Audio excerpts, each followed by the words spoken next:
Thank you so much for joining us in person again today, Lonica. It's very nice to have you here. And for those of you who are joining on catch up, thank you so much for registering. It's lovely to see all your emails and the registrations come through.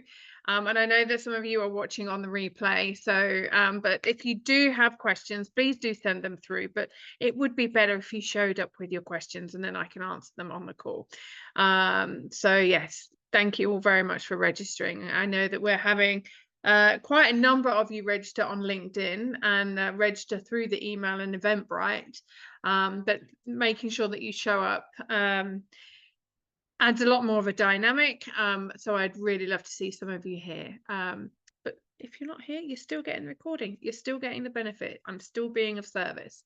So just to recap, for those of you, I'm Dawn Bates. I am an international best-selling author.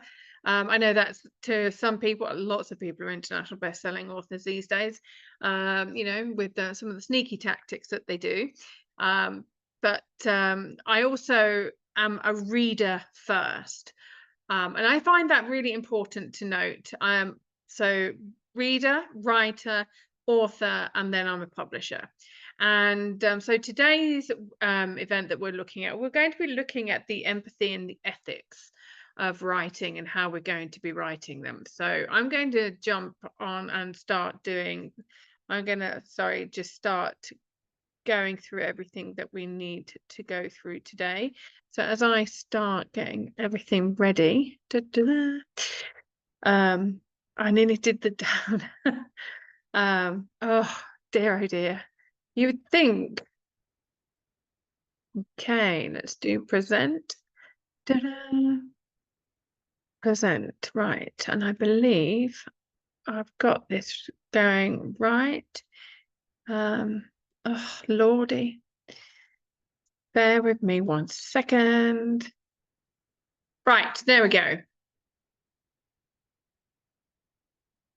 This is what I was trying to figure out while I was talking with you. So week 4, writing with empathy, the art of telling personal stories. Now, these are some of the things that I really do have become quite an expert on. Although I don't really like the word expert, because those of us who are experts realize that we need to learn a lot more. And there's always that next level of learning. So we're going to be talking about crafting stories with care, with dignity, and strength, recognizing when empathy needs to lead, and ethical structure, tone, flow, and word choices. Now, this is quite an interesting topic today, because those of us who speak multiple languages, we will know that each language and linguistic energy is very different. And if you're speaking, if you're used to speaking a certain way in one culture or in one language, it doesn't always translate. That energy you speak with doesn't always translate into a different language. So we're going to see how that translates when you're writing. How does your spoken voice translate into your writing? So we're going to cover that, because one of the things I always like to get my authors to do is actually own their author voice. So let's get going. So first of all, we need to define what care, dignity, and strength look like for you, for your characters, and for your readers. And now, as a quick reminder, your characters, they can be real people, they can be a solution, it can be a case study, it can be a subject. But for the purposes of reaching as many people as possible, we're calling those characters. So we need to define what we mean by dignity. Now, this is about honoring and respecting, and it can mean different things in different sectors. It could be that you're not shaming somebody. It could be, but then there are going to be some books that, you need to demonstrate a lack of respect. You need to demonstrate shame, or you need to actually expose something. So some might actually go, well, that's not very dignified, is it? And again, looking at the different social classes, what's dignified to one person is not going to be dignified to another. So you really have to understand what you mean by dignity. And again, the strength is the strength that you're going to be writing with. Is it a soft strength? Is it going to be a passive strength? Or is it going to be bull in a china shop? Let's go and 10 tons of crap out of someone. That kind of strength, because there can be an emotional strength as well as a mental strength that you're trying to convey. And if you're doing that, what kind of emotional energy are you holding as you're writing it? And what kind of mental strength are you putting across? What words are you using?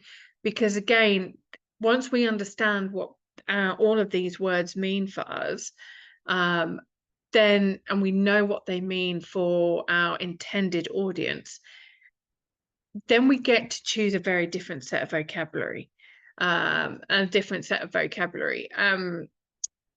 Sorry, I just had a bit of a linguistic issue there because I was like, oh, that's wrong way around. I'm learning a different language at the moment, and the words are just flipping. So the noun and the adjective are flipped to English. So again, that might be a mother tongue interference. The language that you lead with might not be the language you're writing in. And so it's always good to get somebody to actually have a look over your manuscript and for you to do the research that you need to do and make sure, because, for example, there's somebody I've just been helping with, Beth Canalicchio, on her book, Raising Grit. There were certain things that she was writing in the book, and I was like, you have to, because she's a white Italian American. She is from middle class America, and she's always been married. She doesn't have a broken family. And so one of the things I tried to get her to do when she was, what I got her to do when she was writing her book is, when you write this, how is this going to be landing with people from a different social class, a different ethnicity, a different culture? And for people who have been raising children alone, again, it's about looking at what it is we're writing about, but then going, well, not everybody is like us. When we're writing, we've got to make sure that we're reaching people, because the moment our book goes online, it's gone global, and we can't control it. And I know that when I was working with Jake Cosme on his book, The Recipe, it was about his journey as a US Marine and his recipe for success. And it was like looking at the multiple ethnicities and cultures within his life, his own personal life, and how they translated to other US Marines, but also to other veterans in other countries. What was it that he could use in his healing journey that when he came out of the military, how could he translate his journey in a US Marines out into British military, or whether it was an African military, different things. So we've got to make sure that what we're writing at, how we're writing dignity and strength, how is that going to translate? I just noticed that we've got a couple of people in the waiting room, so bear with me 1 second while I deal with those. Okay, and then we've got to look at what's ethical, because there are some terminology. I remember when I was learning a different language, when I was learning Spanish, and some of the words are very, very similar. So, for example, I was asked by a gentleman, he used the word molester, je moleste tu, which am I annoying you? But I heard molester. Now, again, when we're looking at the words in which we're using, are we looking at being very accurate with the words that we're using? Are we summarizing with a word that doesn't translate well? And again, different social cultures, social classes, or different educational levels, we've got to really make sure that we understand the definitions and the purpose of using particular words. If we're writing about trauma, are we going to be looking at sexual violence, or are we actually going to be using the word rape? And because again, depending on how we're writing about these things will depend on whether we're triggering or re-traumatizing, which is what I touched on last week. Again, are we looking at how these things are perceived in different countries or different cultures?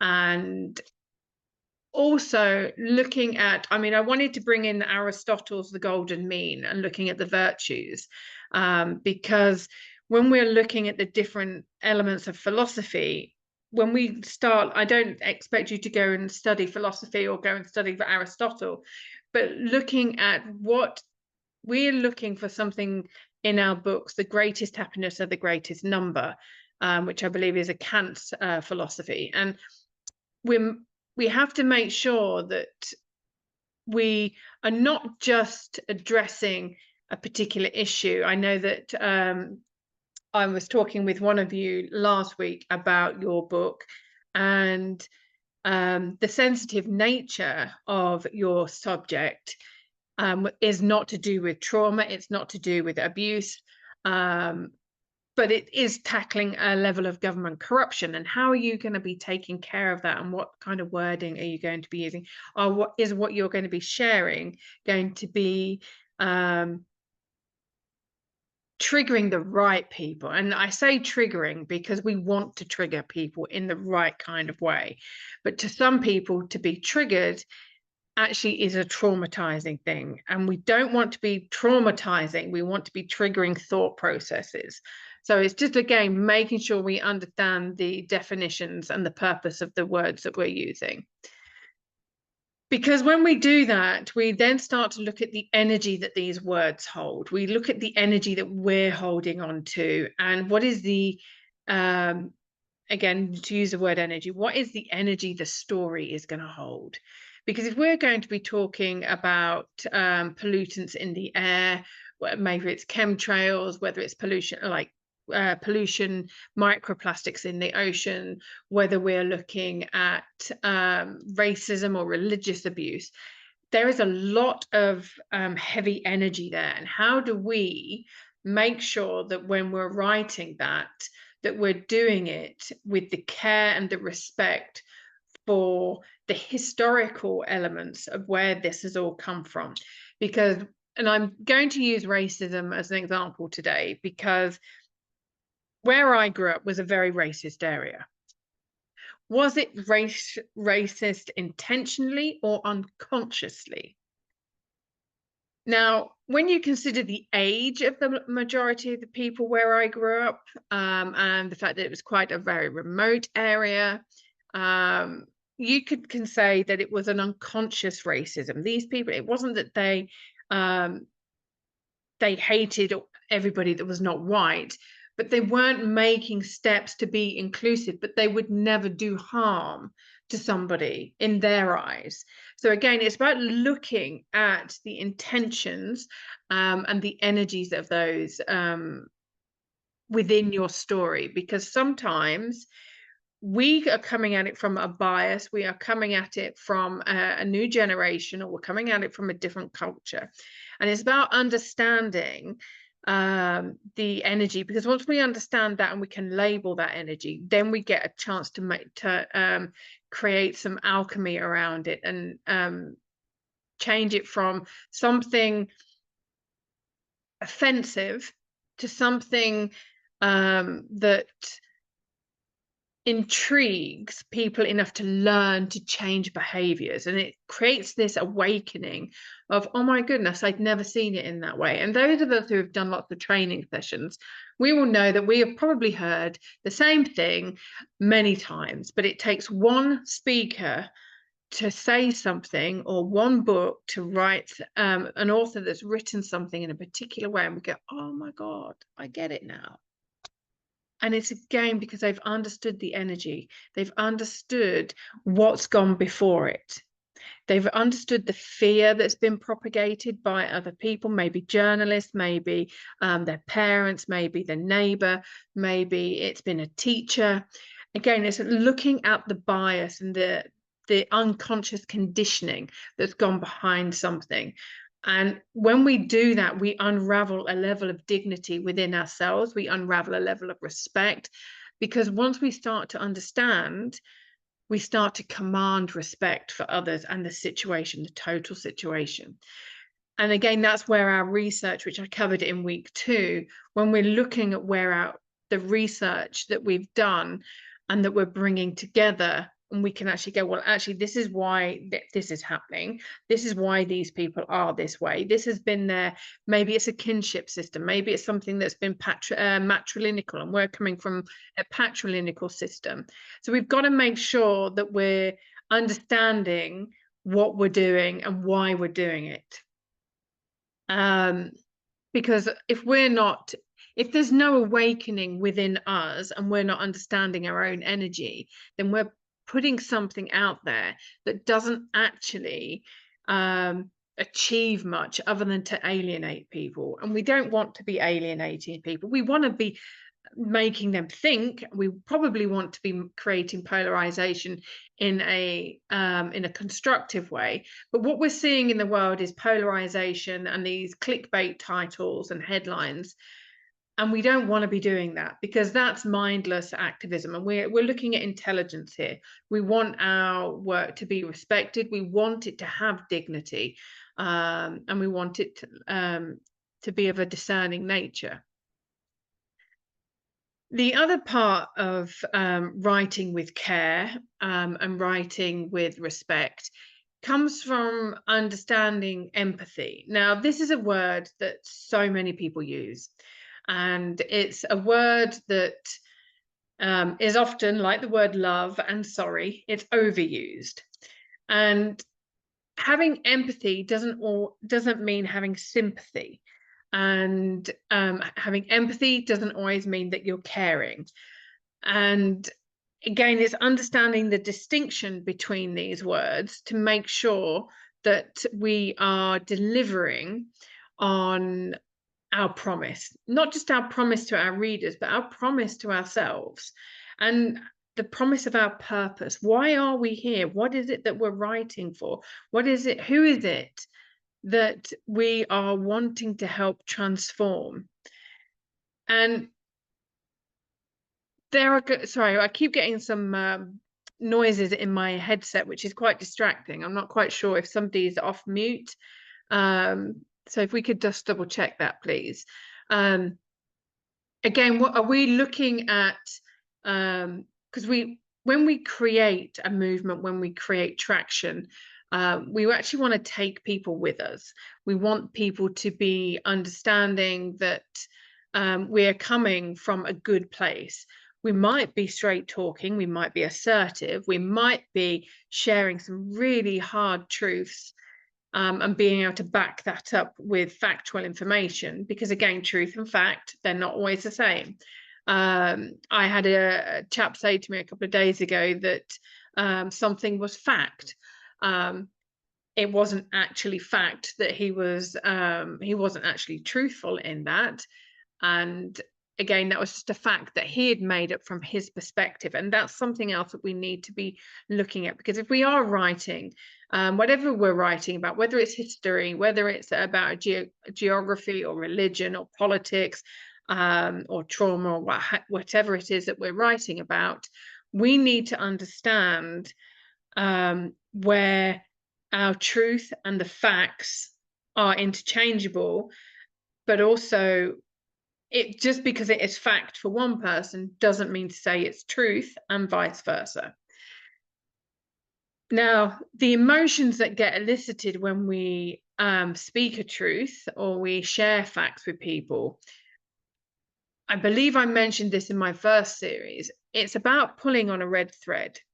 If we're talking about, I'm going to use an example of brain health, because I know that is something that is relevant to one of you here live on the show today. Now, when my ex-husband had brain tumor, he was put on certain drugs by the doctors, and I took him off them, because the information that they had given me as fact, I discovered was not fact. And I found out that through my own research that the facts that we're given do not marry up, they do not work together. So I took him off them, and he's been fine. And when I was called in, they had no way of disputing the things that I was saying.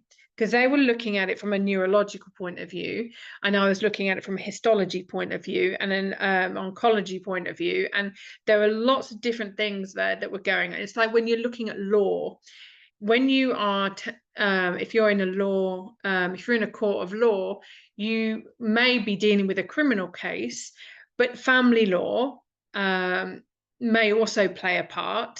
But how are you going to marry those? Because if you've got a criminal lawyer, they're not a family lawyer.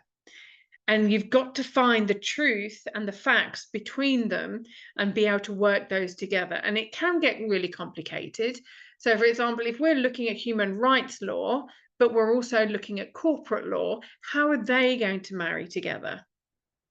How can you find that common ground so that when you are writing and you want to show empathy, you are actually doing it in a way that allows you to speak really strong truths so that you can elicit engagement from your readers and you can get them to go and take action of researching for themselves, because you do not want to be people pleasing. You do not want to be holding back on your voice, and you don't want to be holding back on the truths that you know you have to write about, and you do not want to be hiding facts that people need to know, which could save their lives, or it could save the environment, or it could save could save a lot of money in lots of different areas. And people do get the empathy and people pleasing. They're like, well, I just won't say it because it'll be unkind to say it. Well, actually, is it unkind to not say anything? Are you actually causing more harm by keeping quiet than by speaking up? When we do that, when we speak up, we will often lose friends. We will probably lose family members. We will, but one of the things that I always said, by you speaking your truth and you lose people, that's not you losing people. That's you aligning to who you truly are and aligning yourself with the people that you need to have in your life. It's important that you do not destroy yourself by staying quiet, because by you staying quiet, you're poisoning yourself, because you're holding it in. And, if you can imagine, you're creating so much tension in your body, whether that's in your throat, in your neck and your shoulders, whether it's, wherever it is in your body, you need to stop doing that, because dis-ease in the body creates a lot of illness in lots of different ways. So you need to be looking at what emotions you're holding on to by not being who you truly wish to be.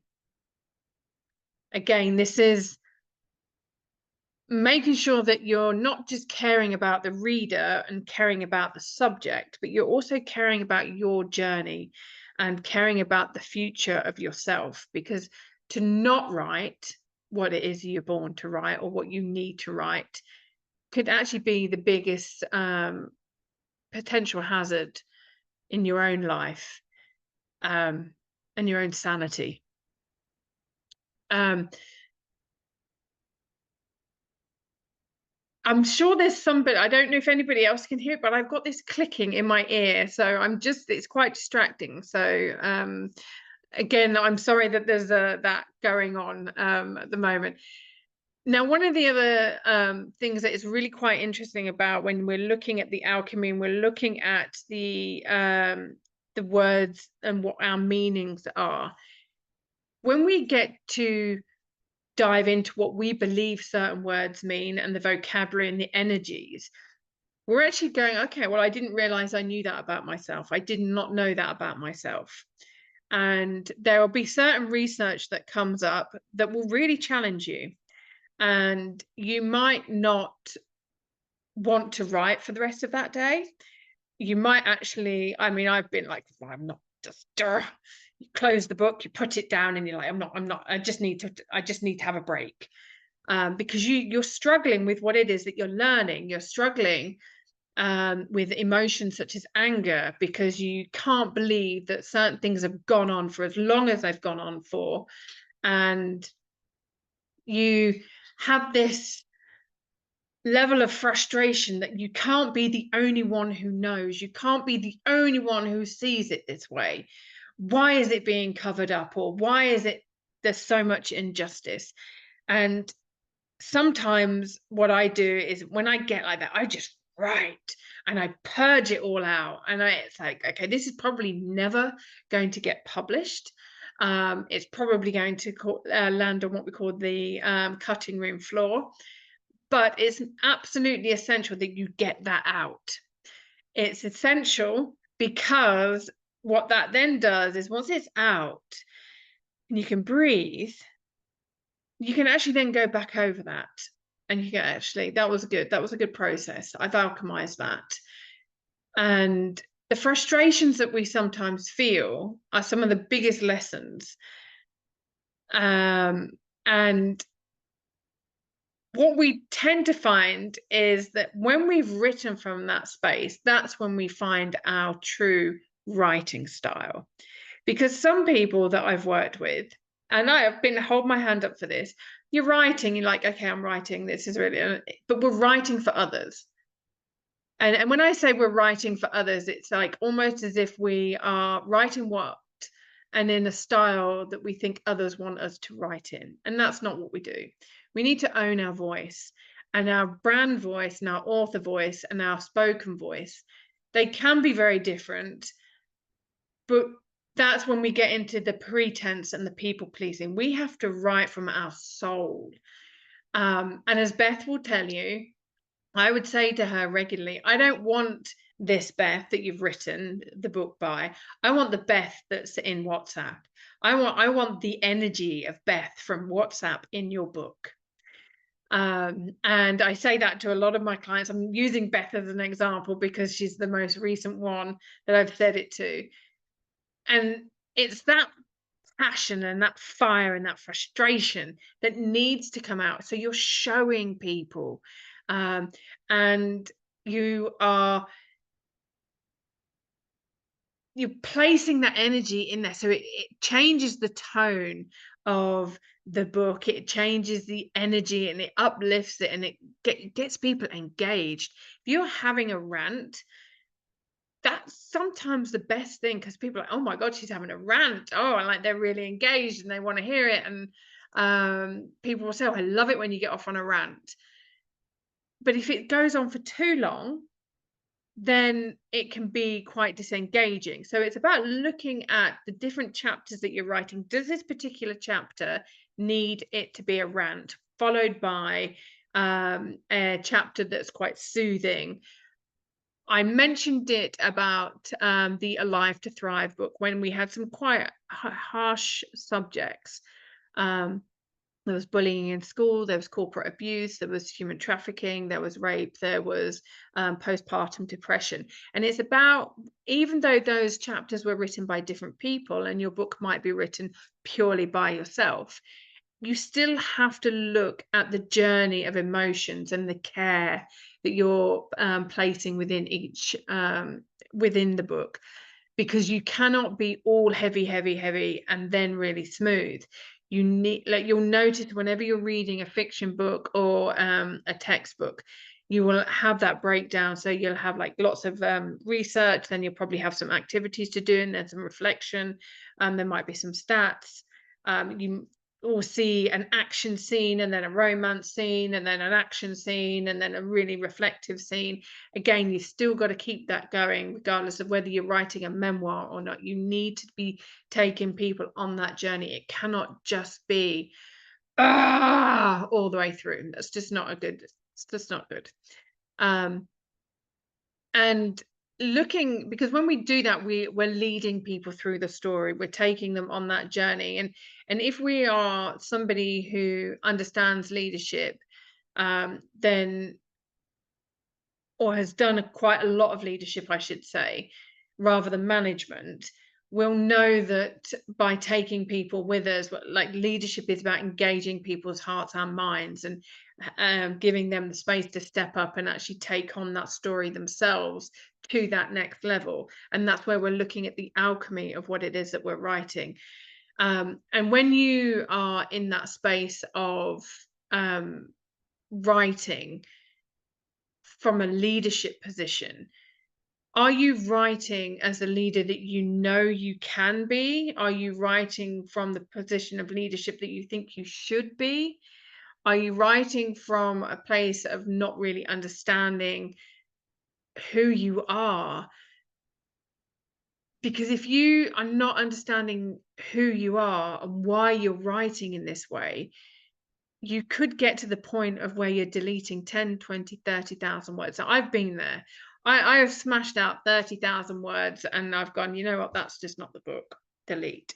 When I wrote Faith, Leaving Religion to Save Your Soul, I could not get it right. I wrote 30,000 words and I deleted the lot. And then I wrote another 20,000 words and deleted the lot because it just wasn't flowing. And then I just sat there and I meditated and I was like, why is this book not working? And the answer was it's because I was writing it not from me. I wasn't writing it as Dawn. I was writing it because I thought I had to write it in a different way. And I wanted it to be something that it wasn't going to be. And once I let go of that, it just flowed. It was such a beautiful writing experience, and that's what we're trying to get to. And that's why I say to you, look at your definitions of these words, look at the way you're writing, look at, really make these lists, do the research, and understand why you want to use a particular word. What is your energy around it? What are you carrying? Are you carrying authority? Are you carrying resentment? Are you carrying anger? And is it going to be the right energy for the book? Anger's never really a good energy to write in a book. And anger is always a second or third emotion. And it's about tapping into what those first ones are.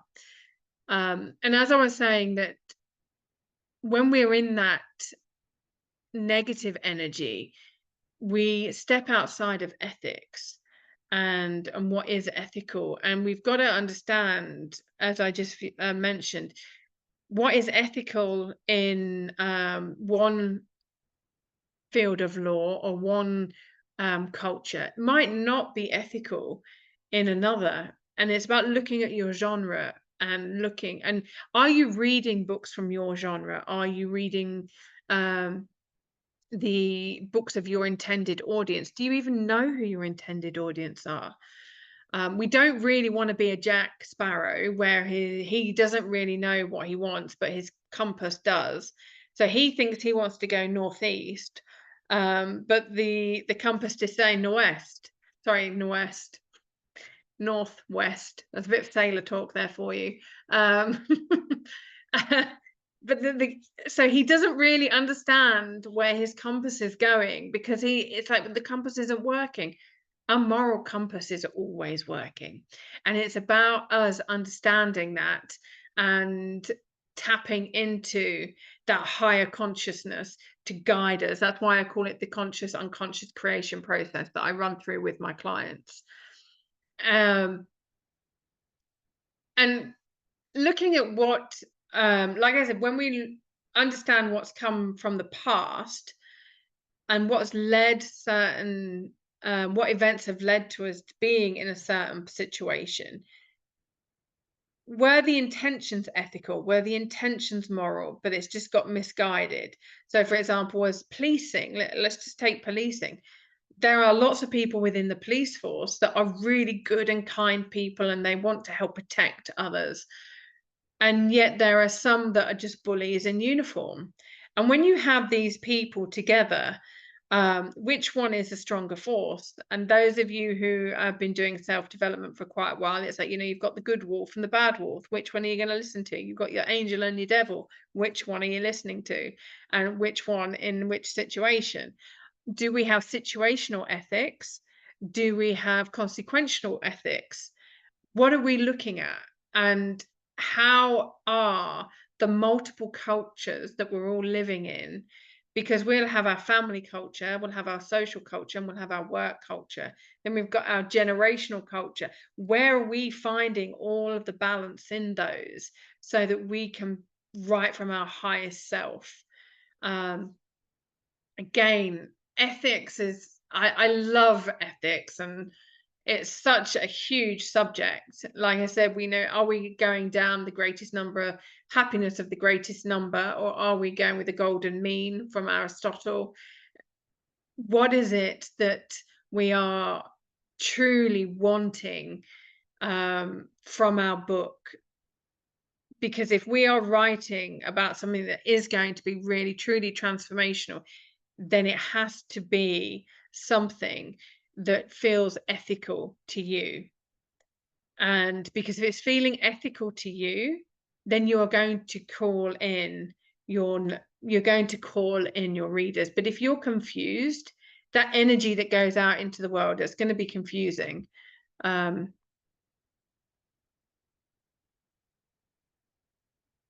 Just like I mean, I've just read the captions here. It's the tone of voice, because I'm thinking about Beth's book again, like with the tone of voice that we use as parents. Some of us have got a tone of voice that we can deliver in a look to our children. They call it the mother look. You know, that look that can stop a child dead in their actions. Like that, you only have to look at them out the corner of your eye and raise your eyebrows, and they know they've crossed a line. And it's those subtle differences that we can portray in our writing. Now, those of you, I don't know if you can read, but you know, you might want to be looking at a book. The art, if you're writing fiction, there's a really great book by David Lodge, The Art of Fiction. There's this one here. There's this one. This one here. You can be reading this one. Let me just remove my post-it note off there. And then you've got another book here, Studying Literature. This actually helps you with so many. Let me see all my post-it notes in there. This one's by Paul Goring and Jeremy Hawthorne, Dom Hall Mitchell. It's by Bloomsbury Press. And it's actually got quite a lot of different devices that you can be using at the back. Everything,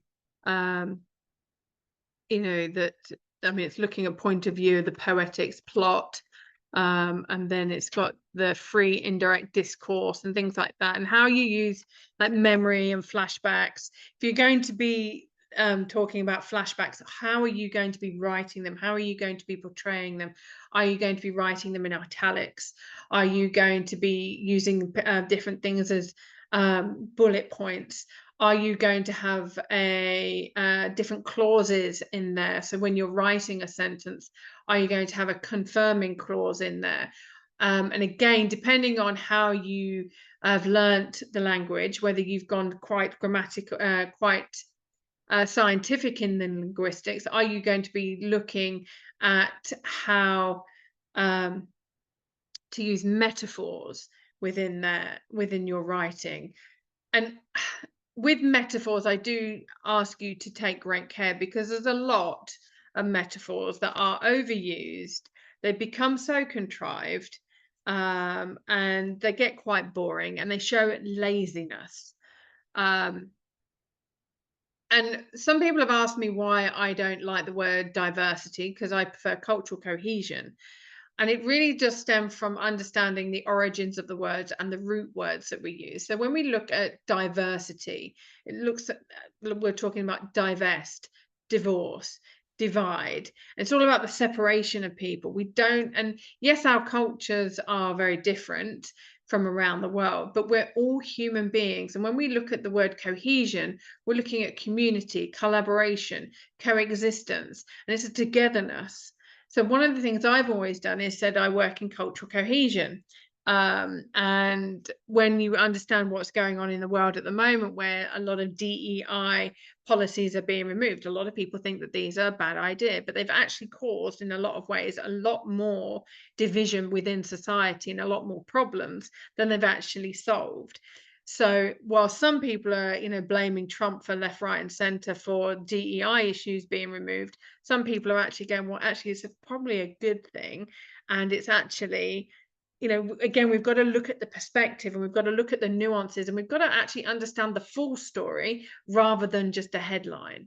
Are people just jumping on bandwagons with these metaphors, or are they, again, they're jumping on a bandwagon? Are they just following, what's another one? There's another word that I use, like the sheeple, jumping off a cliff like lemmings. Again, what phrases are you using, and whether they're idioms for your own country or you're using them in a different language. Are you crossing the boundary, crossing the, are you, when you're writing, are you doing cross-cultural cohesion work? So, for example, in my books, you'll read Arabic words because Arabic is my second language, and lots of my my life has been with Arabs and Latinos, and yeah, so you'll see a lot of different languages in my books, and you'll hear me say "ke" quite a bit, especially when I'm out sailing. Um, so again, it's like when we're using language, what language are we using? Are we introducing the words, new words into our language, such as entrepreneur? It's a French word. My second book was called Wallahi, which is an Arabic word, and there's a reason for that. So again, what words are you introducing? How are you using them?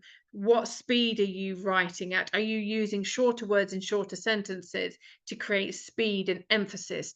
Or are you using longer words with longer sentences, with different clauses to actually give it a bit more of a flow, a softer, gentle rhythm?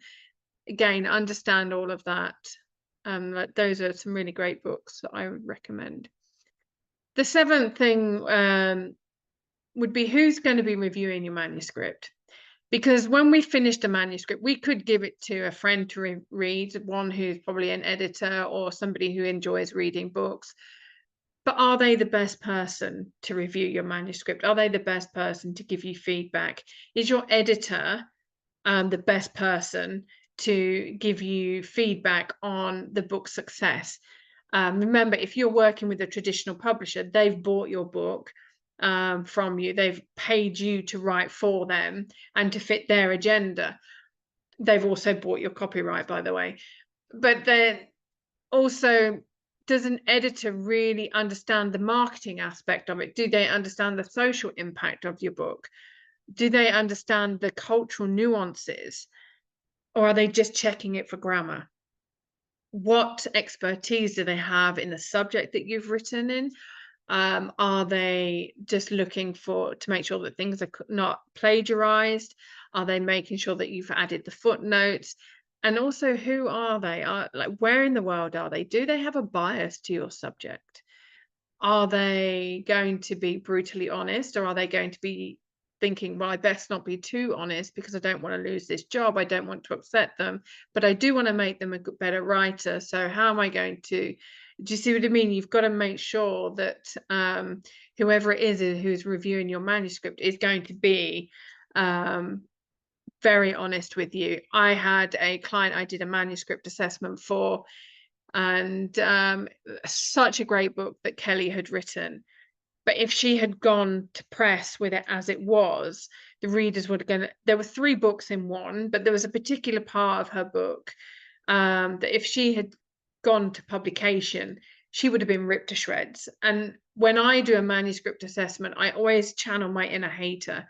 If I was going to be a hateful, nasty person who had nothing better to do in my life than criticize other people, what could I criticize this for? What could I slander this person for?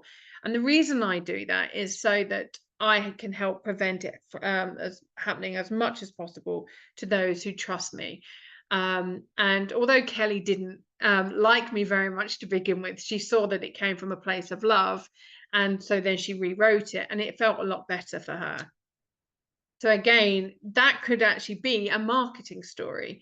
There was this and I changed it, and then it became better. Or, there was this certain part of my book when I was writing it. And share your author journey as you're writing, the things that you're learning about yourself. Because when you're sharing all of these different aspects of your writing journey, people are starting to buy into you. They're buying into your book already, and they haven't even read it, but they want to read your book, because if it's changing you as the writer and it's changing your perception of the world and the subject that you're writing about, or it's confirming certain things for you, that they're going to be some of the hooks that people want to know about. They're going to be the bits that people want. So again, all of those words that you delete, all of those learnings that you've had, and that alchemy that you've generated, and the understanding of different words, share them in your marketing to actually start drawing people in, because that's how I achieved my first international bestseller. I didn't do any sneaky tactics, nothing at 99 cents for 24 hours in the most obscure category. I was sharing, this is how many words I wrote today, this is what I've learned today, oh my god, I'd forgotten about this, and this is what happened, and this is how I changed. And when I did that, that's how I managed to get my first international bestseller. And it's actually still selling. That book is still selling consistently, some 9 years later. So there's a method to my madness. So that is it for today with the 7 steps. And I know that I've probably gone on again. I've gone to 46 minutes today. So again, there's a lot to cover without going deep down the rabbit holes of ethics and virtues. And thank you to whoever it was that switched off whatever that noise was. I really appreciate it. It was very distracting for quite a while. So that is that. I'm going to see what where the next thing is. If I stop sharing that, then I can go. If you are interested in having a one-on-one session with me and learning or anything about what I promote here, or what I've shared with you here, the ideas that I've promoted and inspired within you, then do book a call with me. This authors.youcanbook.me, or just then make sure you watch this video, look at the slides, contact me, reply to the email, and I will do my very best to support you in any way. But as you can see, there's Tuesdays and Thursdays for the rest of this month. The next one, we've only got one on the at 4 p.m. on the 15th. On the 22nd, you've got a couple of options there. So that is it today. We've got the 7-week author course if you wanted to do that. I haven't got that open. So there we go, the 7-week author course. My lovely coral bed there. Again, if you're interested in doing the 7-week author course, it's all there on the website. Just go to dawnbates.com, 7-week author course, and you can see all the different modules. And there's also a payment plan if you wish to do that. The choices are endless. So that's today. Thank you for all of you who showed up, and for sending your questions to previous things. If there's anything that any of you would like to say, if you'd like to come off mute, you'd like to ask questions here while we're live, that would be really great. If not, then we'll see about getting it all wrapped up. So Fabian, Joe, Lonica, sorry. Any of you got any questions for today? Put them in the chat, or come on video, or come back on video and off mute. But if not, thank you to all of you who are watching this on catch up. Sorry that it's been a bit disjointed today. As I said, there was some interference on the sound. It might be that I need a new headphone, but you know, it did stop at a certain point. But thank you very much for all your support and for sharing the videos. Those of you who are taking the time to watch it. And if you've got anything that you'd like me to cover in a future one, then do send those through to me, hello@dawnbates.com. Rightio, that is it for now. There's no comments come through or questions come through in the chat. So I'm going to say thank you so much. Have a fabulous rest of the week, and I will see you next week. Ciao for now.